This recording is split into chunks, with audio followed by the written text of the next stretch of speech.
Hi. Tucker Carlson. What is wrong with this guy? He seems to get everything wrong in this clip, and I don't understand him.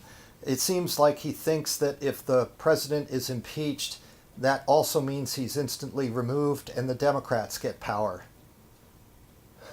What's that? And then he thinks that a person that becomes a billionaire doesn't know how to manage people. I'm sorry, you don't get to billionaire status unless you're a stellar manager.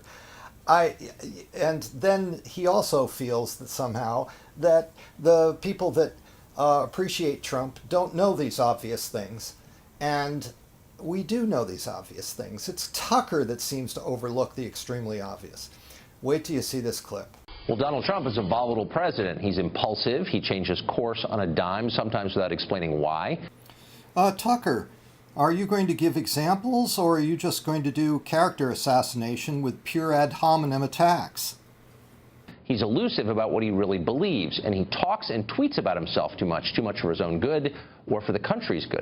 I'm sorry, Tucker. Could you give some examples? This is character assassination you're doing. You have to back up your statements. And by the way, he's not always a great manager. The White House actually is pretty chaotic right now. That's not just media spin. It's real. What proof do you have that the White House is chaotic right now and that it's not media spin? Well, if you voted for Trump, you already know this. And you probably knew it back in November when you voted for him.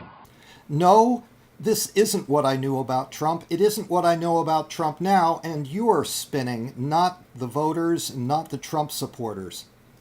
But what you also knew, and what is worth remembering right now, is that there are worse things than what we currently have.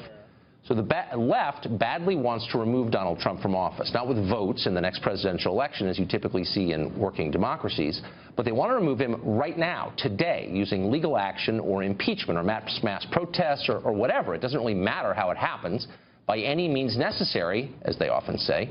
The left wants to do this for a number of reasons, but mostly because they used to be in power, but they aren't anymore, and they would very much like to be so again.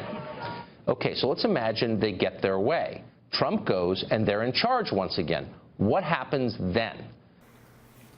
Well, that's pretty hard to imagine, Tucker, considering if the president is removed from office, the vice president, the Republican vice president, gets in power, and if somehow by some miracle that person gets removed from office, the Speaker of the House becomes president, and he's also a Republican, and the Democrats still don't get power.